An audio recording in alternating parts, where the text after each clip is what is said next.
So the highlight of our club's year, well, there haven't really been any, to be honest. If there had to be one, it'd probably be Macclesfield away when we beat them 5-0. It was a great night that night. I was there. Tuesday night, massive win that one. But I can't really think of any other highlights. Probably Jimmy Floyd Hasselbank being sacked was probably a highlight because it meant we got rid of him at last. But yeah, not really that many highlights. We drew to Shrewsbury, who were doing quite well at the time. We got a win against Plymouth, but eventually that wasn't enough to stay up. But the highlight of the year, probably, if I had to pick one, would be Macclesfield away. The low point of the club, for the club as a whole this year, probably again has to be relegation. Another low point for me personally was losing to Peterborough, which was on my birthday. That again, local rivals, you don't want to lose to them, especially when it's your birthday. But the low point of the club this year, again, probably getting relegated down into League 2 again. In terms of whether we've gone forward or backwards, we've definitely gone backwards. There was no doubt about that.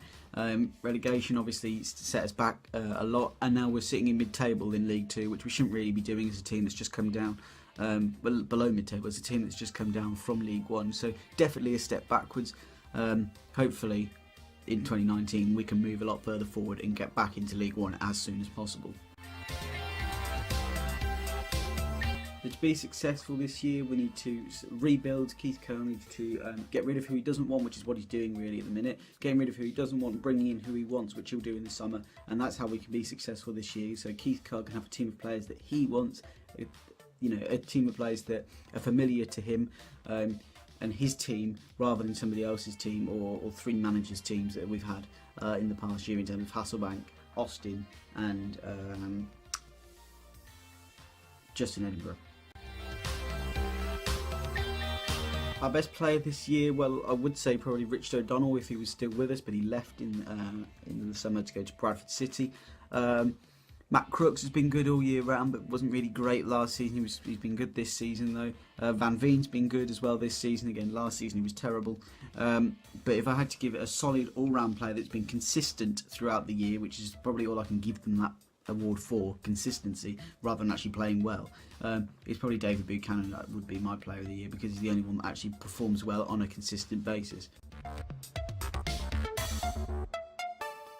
Best away game, like I previously mentioned, was Macclesfield away. Even though they were bottom of the league, we still got a 5-0 win, which is absolutely fantastic for a Tuesday night, cold, rainy, open terrace away game. I was there as well, so that made it even more special. So Macclesfield away has to be the highlight of the year.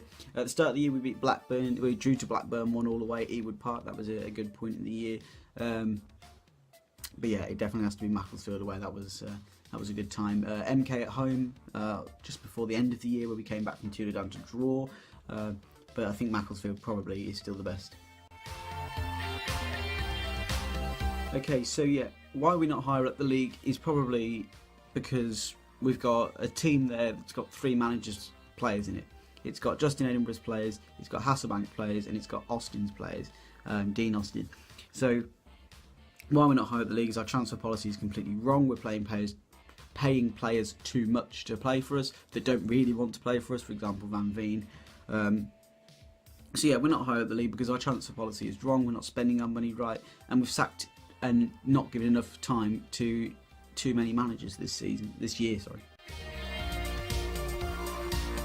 So how will we cope with Van Veen's departure? He scored 7 in 21 in League 2.